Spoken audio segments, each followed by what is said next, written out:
Assalamu alaikum students. So last topic which we discussed that was Jalaluddin Akbar and we have studied till his death. और हमने ये भी पढ़ लिया था कि उसके मरने के फ़ौरन बाद उसके बेटे को यानी जहांगीर को सक्सेशन दे दी गई थी, उसको ताज पहना दिया गया था और एज अ प्रिंस डिक्लेयर कर दिया गया था. So the real name was Nuruddin Muhammad Jahangir और ये फेमस किस नाम से हुआ था? सलीम के नाम से हुआ था ये हिस्ट्री में फेमस. ठीक है, आपको सबसे पहले पता है क्या याद करना है, डेट याद करनी है. 1605 AD से 1627 AD तक इसका रहा था टेन्योर. एंड ये काफ़ी फेमस किंग रह चुका है इन मुग़ल एम्पायर. इसकी काफ़ी ज़्यादा यानी डिस्कशंस की जाती हैं, इस पे स्टोरीज़ हैं, इस पे मूवीज़ बनी हैं इसकी लाइफ हिस्ट्री पे. और ये जो था ये किसका बेटा था? ये उसकी जो राजपूत वाइफ थी अकबर की, जोधाबाई, जो राजपूत हमने पढ़ी थी ना हिस्ट्री की, उसने राजपूत के ये वो एक उससे शादी की थी और उसका ये बेटा था जोधाबाई का, राजपूत वाइफ में से था इसकी. और कहा जाता है कि सलीम जो था उसने टाइटल लिया था कब? पैदा हुआ था 1569 में और टाइटल उसको कब मिला था? 1605 AD में. जैसे ही जहांगीर की अकबर की डेथ हुई थी तो सलीम को फ़ौरन ही टाइटल मिल गया था. ठीक है, अच्छा. और फतेहपुर सिकरी में वो पैदा हुआ था जोधा भाई के पास. जोधा भाई उसकी माँ का नाम था जो कि उसकी राजपूत वाइफ थी, मैंने आपको बता दिया. और इसका नाम सलीम इसीलिए दिया था क्योंकि जो अकबर था वो बहुत बड़ा फ़ैन था किसका? जनाब हज़रत सलीम चिश्ती का. ठीक है, तो अपने बेटे को उसने सलीम का नाम दिया था. और अकबर जो था वो उसको शेखू बाबू के नाम से भी बुलाता था अपने बेटे को, यानी जहांगीर को कहता था शेखू बाबू एज अ निक नेम. और ये कहा जाता है कि इट इज़ फेमस कि मतलब हिस्ट्री की बात है कि जितने भी बच्चे पैदा हुए थे सलीम से पहले वो ज़िंदा नहीं रहते थे. ठीक है, लेकिन अकबर चूँकि बादशाह था उसको अपना एक वारिस चाहिए था जिसको एयर भी कहते हैं, एयर एक्चुअल प्रोनाउंसिएशन, जिसको एयर कहते हैं. तो उसको अपना एयर चाहिए था थ्रोन के लिए, कि उसको एक ऐसा जानशी और बादशाह चाहिए था कि जो उसके मरने के बाद कंटिन्यू कर सके अपने एम्परर के सिलसिले को.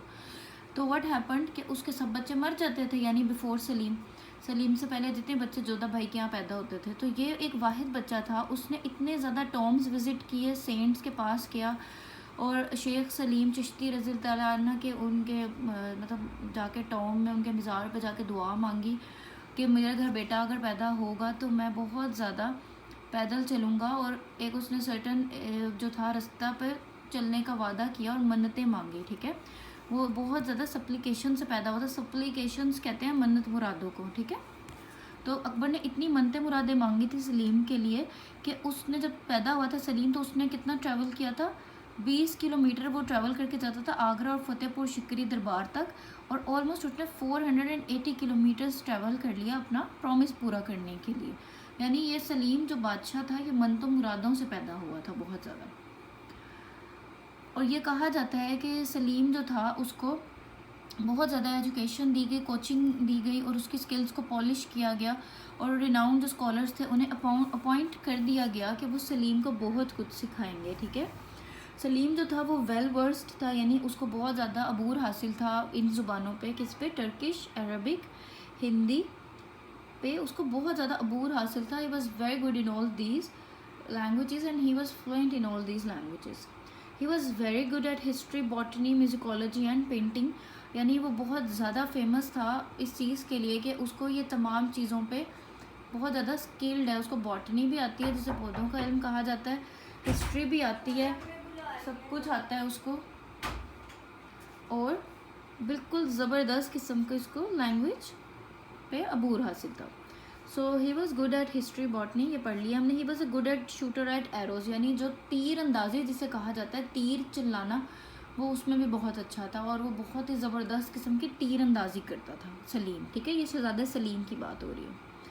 और कहा जाता है कि उसने रिलीजियस फॉर्मल एजुकेशन हासिल की और वॉरफेयर सीखा और बहुत ज़्यादा वो ज़बरदस्त किस्म का जंगजू साबित हुआ और बहुत ज़्यादा अमेजिंग किस्म का क्या हुआ वो, यानी उसके जंगजू जो तरबियत थी उसमें बहुत ज़्यादा महारत हासिल थी. किसको? शहज़ादा सलीम को, जिसको हिस्ट्री में नूरुद्दीन मोहम्मद जहांगीर है उसका full name. Assalamu alaikum students. So we have discussed about the Jahangir who was known as Salim, Shahzada Salim as well. तो अब हम बात करेंगे एक मुगलिया दौर की बहुत ही फेमस और रिनाउंड किस्म की खातून के बारे में, जिसका नाम था नूर जहाँ। ठीक है, ये बहुत फेमस हुई और ये जो थी वाइफ थी किसकी, जहांगीर की। तो इनके बारे में पढ़ते हैं। तो कहा जाता है कि जो थी उनका रियल नेम जो था वो था मेहरुन्निसा। ठीक है, लेकिन नूर जहाँ बाद में पड़ा था। तो इनका रियल नेम मेहरुन्निसा था। उनके फादर का नाम था गयासुद्दीन। ठीक है, और नूर जहाँ के जो बाओजदाद थे वो बेसिकली पर्शिया से थे। और गयासुद्दीन जो थे वो अकबर के कोर्ट में यानी अकबर के महल में 3 हाजिरी की पोस्ट पर थे। ठीक है, यानी अकबर कौन था, सलीम का बाप। तो सलीम के बाप का जो महल था वहाँ पर जो एक वजीर था जो 3 हाजिरी की पोस्ट पे था, उसकी ये बेटी थी और इनका रियल नाम था मेहरुन्निसा। और सलीम किसका बेटा है, अकबर का। ठीक है, सबको पता है, क्लियर है ना। तो उन्होंने उसको किस तरह, वो उससे बड़ा खुश था। ठीक है, और उसने उसको दीवान ऑफ काबुल में अपॉइंट कर लिया, यानी उसको एक अच्छा मनसब दे दिया। और वहाँ पे रहते हुए मेहरुन्निसा की कितनी एज थी, 17। और उसकी शादी हो गई थी एक शेर अफगान नाम के सिपाही से। यानी अभी ये बीवी नहीं बनी है सलीम की, वो सिर्फ डिस्कस कर रहे हैं कि मेहरुन्निसा जब छोटी थी, जाहिर है अपने फादर के पास रहती थी, उनकी शादी किससे हो गई, एक अफगान शेर नाम के सोल्जर से। ठीक है, अच्छा, अब लेकिन उसका हस्बैंड जो था ना वो बंगाल की बैटल में मारा गया। बंगाल की बैटल हमने पढ़ा पीछे, अकबर के दौर में हुई थी। वो क्या गया, मारा गया। और उसकी जो थी ना यानी जो वाइफ थी और शेर अफगान की, वो किसके अंडर आ गई, अकबर की विडो के अंदर। यानी शहजादा जो बादशाह था अकबर, उसकी डेथ हो गई थी और उनकी जो वाइफ थी उनके अंडर ये आ गई थी मेहरुन्निसा। ठीक है, तो फिर क्या हुआ था कि अब जो मेहरुन्निसा थी यानी नूर जहाँ जो थी, उनके मैनर्स बहुत अच्छे थे। ठीक है, और एटिकेट्स, कोर्ट के जो मैनर्स थे, और वो एजुकेटेड भी थी। ठीक है, और वो बहुत ज़बरदस्त किस्म के मैनर्स थे इनके। और एक यानी फ़ौरन ही जिसे कहते हैं ना कि उनका इन्फ्लुएंस होने लग गया लोगों पे और वो पसंद आने लग गई महल में एक अपने मैनर्स की वजह से। तो 1611 AD, you need to remember this date, Jahangir ने क्या किया, वो मिला मेहरुन्निसा थे। ठीक है, कुछ औरतों के सामने जहांगीर की सडनली मुलाकात हुई महल में, क्योंकि महल में वो वही रहता था जहांगीर, राइट। तो उन दिनों उसकी एक वाइफ की डेथ हुई थी, मान बाई की, जहांगीर की जो वाइफ थी। ठीक है, तो उसकी वाइफ की डेथ के वो गम में था जहांगीर, क्योंकि पहले दौर में बादशाह काफ़ी ज़्यादा शादियाँ करते थे, एक शादी नहीं होती थी उनकी, काफ़ी बीवियाँ होती थी और बहुत छोटी एज में भी हो जाती थी, फिर बुढ़ापे तक उनकी शादियाँ होती रहती थी। ठीक है, अगर उनकी मर्जी थी। तो जब उनकी वाइफ थी मान बाई, उन्होंने डेथ हुई थी शहजादे सलीम की वाइफ की, तो उन दिनों वो काफ़ी लॉनली फील कर रहे थे और काफ़ी उदास रहते थे। ठीक है, तो वो जो थे अपने लिए एक अच्छा कंपेनियन ढूंढ रहे थे, एक अच्छा साथी ढूंढ रहा था सलीम। उसने जब मेहरुन्निसा को देखा तो उसने कहा कि ये बिल्कुल मुझे ठीक लग रही हैं अपनी वाइफ बनने के लिए। तो उन्होंने उनको प्रपोजल भेजा और उनसे शादी कर ली। ठीक है, मेहरुन्निसा से। तो जब इन दोनों की शादी हो गई तो उन्होंने उनको नूर महल के नाम का टाइटल दे दिया कि आपका नाम होगा अब से नूर महल, क्योंकि वो खसूसियात के मुताबिक कुछ नाम भी दिए जाते थे, जैसे शहजादों को दिए जाते थे वैसे ही महल की रानियों को भी नाम दिए जाते थे। लेकिन आफ्टर सम टाइम उन्होंने अब नाम चेंज करके क्या रख दिया, नूर जहाँ। ये पिक्चर भी दी हुई है नूर जहाँ की, नूर जहाँ रख दिया। और अकबर की जब बेवा की भी डेथ हो गई, यानी नूर जहाँ की सास की डेथ हो गई, और जो ये थी शहजादा सलीम की मदर थी, तो नूर जहाँ को सबसे ज़्यादा इन्फ्लुएंशियल लेडी यानी पुर असर औरत कहा जाने लगा हरम की, यानी महल की। हरम महल को कहते हैं, महल की जो सबसे बाअसर खातून थी वो नूर जहाँ बन गई। उसकी इतनी ज़बरदस्त खसूसियात की वजह से, एक्स्ट्रा ऑर्डिनरी, क्योंकि वो आम औरतों से बिल्कुल डिफरेंट थी, उसमें एक स्पेशल किस्म की खसूसियात पाई जाती थी। ठीक है, एडमिनिस्ट्रेटिव खसूसियात थी, लॉयल थी वो, उसकी बात करने का तरीका बहुत अच्छा था, बहुत अच्छी एडवाइज़र थी वो। तो नूर जहाँ की एक स्ट्रॉन्ग पर्सनैलिटी थी। तो उन्होंने इक्वल पार्ट लिया तमाम एक्टिविटीज़ और हॉबीज़ में, यानी वो जंग वाली जो एक्टिविटीज़ होती है ना, जैसे तीर अंदाजी करना, घुड़सवारी करना, तलवारबाजी, उसमें उन्होंने इक्वल पार्ट लेना शुरू कर दिया अपने हस्बैंड सलीम के साथ। ठीक है, और इन दोनों के इंटरेस्ट कॉमन हो गए, जाहिर है जो सलीम के इंटरेस्ट थे वो अगर उसकी बीवी के भी थे तो वो कॉमन हो गए। और इसीलिए वो इतना इन्फ्लुएंस किया उन्होंने जहांगीर को, यानी उसके दिल में बहुत ज़्यादा जगह बना ली उन्होंने शहजादा सलीम के दिल में। और आफ्टर सम टाइम वो बिल्कुल उसके कब्ज़े में आ गया, उसके स्पेल में आ गया, यानी उसको ये बीवी सबसे अच्छी लगने लगी और वो बिल्कुल उसके अंडर आ गया और उसको लगा ये बेस्ट है। लेकिन जहांगीर की बुरी तबीयत की वजह से, जहांगीर की यानी हेल्थ सही नहीं रहती थी उन दिनों, जो महल के जितने भी काम थे वो किसने कंट्रोल में ले लिए? नूरजहाँ ने, ठीक है। नूरजहाँ के कंट्रोल में आ गए महल के जितने भी काम थे। और जो फाइनल डेज थे ना जहांगीर के रेन के, यानी जहांगीर की जो सल्तनत के आखिरी दिन थे, तो ऑर्डर्स जो थे वो कंसल्ट करके नूरजहाँ से ही इशू किए जाते थे।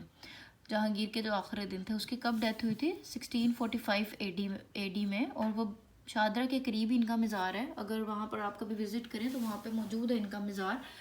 तो इनकी डेथ हुई थी 1645 एडी में, ठीक है। अभी हम जहांगीर की भी डेथ डिस्कस करेंगे। जहांगीर की जल्दी डेथ हो गई थी, उसके बाद जितने भी महल के मामलात थे और वो सब डिस्कस किए जाते थे नूरजहाँ के साथ। अब वो टॉपिक है culture in the age of Jahangir and Nurjahan. का कल्चर कैसा था जहांगीर और नूरजहाँ के दौर में। पोट्री की बात करेंगे, पेंटिंग की बात करेंगे, आर्किटेक्ट की और म्यूज़िक की बात करेंगे, ठीक है। अगर पोट्री की बात करें तो जहांगीर बहुत ज़्यादा पसंद करता था पर्शियन लिटरेचर और पोट्री को। हमने पढ़ा था कि जहांगीर एक एजुकेटेड बंदा था और उसको डिफरेंट लैंग्वेजेस पे अबूर हासिल था। He was very skilled in such languages. तो अब ये था कि उसने एक बुक जो थी वो लिखी, तस्के जहांगीरी, ठीक है, जो कि पर्शियन लिटरेचर की अहम बुक रह चुकी है। और उसका इस फील्ड में बहुत ज़्यादा नॉलेज था। और पोट्री की जो लैंग्वेज थी वो उसको बहुत ज़्यादा, पोट्री उसको बहुत ज़्यादा पर्सनली पसंद थी, और लिटरेचर और इन सब चीज़ों में वो बहुत ज़्यादा इंटरेस्ट लेता था, ठीक है। और नूरजहाँ इटसेल्फ बहुत अच्छी पोइटस थी और बहुत ही लिटरेरी टेस्ट उनका भी अच्छा था, ठीक है। हमने पहले डिस्कस किया कि उसकी और जहांगीर की आदतें बहुत मिलती थी, right. So that simply means कि दोनों के शौक भी सेम थे पोट्री में, और दोनों को इंटरेस्ट था, लिटरेचर में इंटरेस्ट था। दोनों ही पोट्री भी करते थे और लिटरेचर भी लिखते थे, ठीक है। सब कॉन्टिनेंट में कहते हैं कि नूरजहाँ ने डिफरेंट फैशन और डिशेस जो थी वो इंट्रोड्यूस करवाई और पोट्री भी इंट्रोड्यूस करवाई।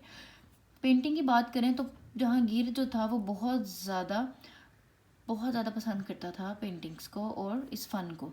और उसके जो दौर था, उस दौर हुकूमत में बहुत ज़्यादा, यानी फली फूली बहुत ज़्यादा फैल गई जो पेंटिंग उसके दौर में, ठीक है। और वो इतनी खूबसूरत पेंटिंग उन दिनों में होती थी कि जैसे लगता था कि कैमरा का काम है। और नूरजहाँ जो थी उन्होंने इंट्रोड्यूस करवाई थी डिफरेंट किस्म की ज्वेलरी और ड्रेसेस को सब कॉन्टिनेंट में। यानी नूरजहाँ की अपनी फैशन सेंस बहुत अच्छी थी। उन्होंने डिफरेंट ड्रेसेस डिज़ाइन की और ज्वेलरी डिज़ाइन की, अपने लिए करवाई। तो वो फिर फैशन सेंस इतनी अच्छी थी कि वो फेमस हो गई सब कॉन्टिनेंट में as a good jewellery designer and fashion designer, क्योंकि वो रानी भी थी। और मुगल स्टाइल की जो ये ज्वेलरी वगैरह होती हैं ये बहुत ज़्यादा ज़बरदस्त कंसीडर की जाती थी, ठीक है। और जहांगीर ने ना एक दफ़ा क्या किया था कि उसको मारा था शेर को, उसका एम लेके आँख में। और उसके जो कोर्ट के पेंटर थे उन्होंने सीन को फॉरएवर सेव कर लिया था पेंट करके। और ये बहुत ही ज़बरदस्त किस्म की कंसीडर की जाती है हिस्ट्री की पेंटिंग। और जहांगीर की जो आँख थी पेंटिंग्स को लेकर वो इतनी ज़बरदस्त थी कि वो किसी पेंटिंग को सिर्फ देख के बता सकता था कि ये किसने पेंट किया, किस आर्टिस्ट ने पेंट किया। और जो इसका ऑफिशियल पेंटर था उसका नाम था मंसूर, ठीक है। He was the master of painting animal figures. और वो उसको अबूर हासिल था, वो मास्टर था, उस्ताद था एनिमल फिगर्स, यानी जो जानवर होते हैं ना उनको पेंट करने में। और कहा जाता है कि वो बर्ड्स भी पेंट करता था। और जो डिफरेंट किस्म के इंटरनेशनल म्यूज़ियम्स हैं वहाँ पर इनकी पेंटिंग्स अभी भी पड़ी हुई हैं। और इन्हें ट्रेजर यानी एक ख़जाना और एक ज़बरदस्त से पुरानी याद कंसीडर करके उन्हें सेव किया गया। अब बात करते हैं आर्किटेक्चर को। आर्किटेक्चर का सबको पता है, जो इमारतों पर डिज़ाइनिंग की जाती है, जो आराइश की जाती है और ज़िबाइश की जाती है, उसको क्या कहते हैं? आर्किटेक्चर। वो कहते हैं कि जहांगीर जो था वो बहुत ही ज़्यादा इंटरेस्टेड था पेंटिंग में और आर्किटेक्चर में, ठीक है। और वो इतनी खूबसूरत बिल्डिंग्स बनवाई हुई थी उसने, जैसे कि बेगम शाही मॉस्क थी मस्ती गेट में, अभी भी मौजूद है, ठीक है। उसने जो थी वो लाहौर फोर्ट की डॉर्मिटरी, यानी ये डॉर्मिटरी कहते हैं बहुत बड़े बेडरूम को, वो करवाई थी, बिल्ड करवाई थी। और जो उसकी फेवरेट वाइफ थी ना साहिब जमाल, वहाँ पर उनका मज़ार मौजूद है। और वो बहुत ही खूबसूरत अंदर यानी नक्शा बनवाए हुए हैं, नक्शा कारी करवाई हुई है, मीना कारी करवाई हुई है उसके अंदर, ठीक है। नूरजहाँ ने भी बहुत ही खूबसूरत टॉम यानी मज़ार बनवाया था अपने फादर का और मदर का। और उसको क्या कहा जाता है? इत्तेमादुद्दौला, उस मज़ार को। और ये ब्यूटीफुल जो बिल्डिंग है ये ताज महल आगरा में मौजूद है, और यानी सेकंड बिल्डिंग है जो कि आगरा में ताजमहल के बाद खूबसूरत कंसीडर की जाती है। इसकी 2 स्टोरीज़ हैं इस टॉम की, यानी उसके मदर फादर के टॉम की। और मोज़ैक वर्क है तमाम कॉर्नर में। मोज़ैक वर्क कहते हैं, मोज़ैक वर्क उसको कहते हैं जो छोटे छोटे शीशे काट के काम किया जाता है जोड़ के शीशों को, उसको मोज़ेक वर्क कहते हैं, ठीक है। और इसके जो थी रिवर यमुना इसके पास जो था बहता था, और जो साइडों पे लगता था तमादुद्दौला के टॉम के। जहांगीर का भी टेस्ट जो था वो नेचुरल सीनरीज में बहुत ज़बरदस्त था, और उसने इतने ज़्यादा गार्डन्स बनवाए हुए थे अपने महल में। निशात बाग, शालीमार बाग और नसीम बाग जो कश्मीर में मौजूद हैं, विच आर वर्थ सीइंग, जो कि ज़बरदस्त किस्म के हसीन और जमील किस्म के बागात हैं, और जहांगीर ने बनवाए हुए थे अपने लिए, क्योंकि वो तो बादशाह थे, वो तो कुछ भी करवा सकते थे, इनके पास दौलत की कमी नहीं थी बिल्कुल भी, ठीक है। बादशाह कुछ भी कर सकते थे। वो कहते हैं music in the time of Jahangir, जो दरबार था वहाँ से बहुत ज़्यादा म्यूजिशियंस अटैच थे, ठीक है, कोर्ट के साथ। और सिर्फ इंडियंस नहीं, लेकिन पर्शियन और कश्मीरी म्यूजिशियंस भी अटैच थे। जहांगीर जो था ना, वो उनका बहुत बड़ा पैट्रन कहते हैं किसी चीज़ का, बहुत ज़्यादा दिलदादा होना, किसी चीज़ को पसंद करना बहुत ज़्यादा। और उसने क्या किया, बहुत ज़्यादा आर्टिस्ट जो थे उनको तारीफ़ें करता था, यानी एक्सटॉल करता था बहुत बड़े बड़े आर्टिस्ट्स की, मतलब उसको सेंस थी, तो वो उनकी बहुत ज़्यादा तारीफ़ करता था, जो अच्छे म्यूजिशियंस होते थे, अच्छे गाने वाले होते थे।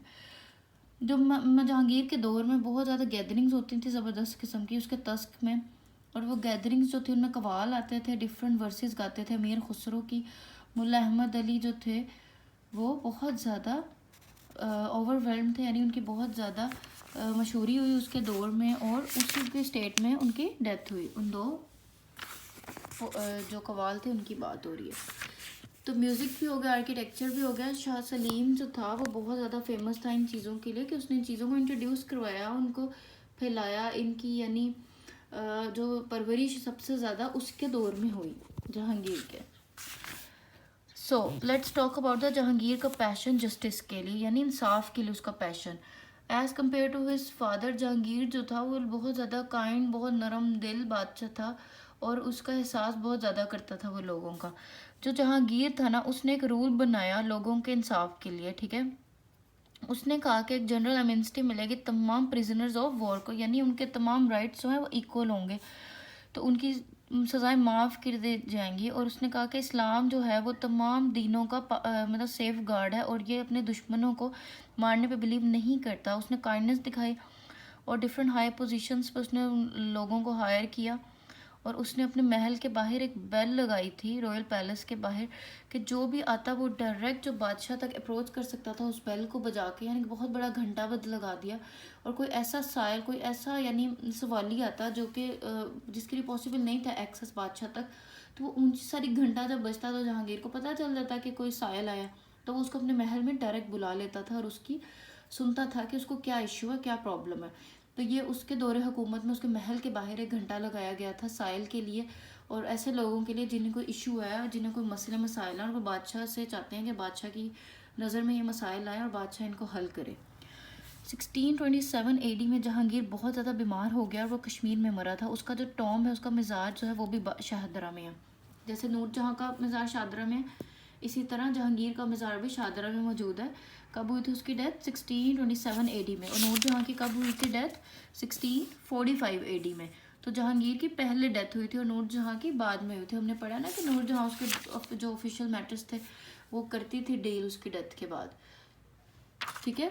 So we have discussed the topic for the Shahzada Jahangir, who was known as Salim as well in the history, and Noor Jahan as well, who was his beloved wife, and she was very influential lady in the history of Mughal Empire.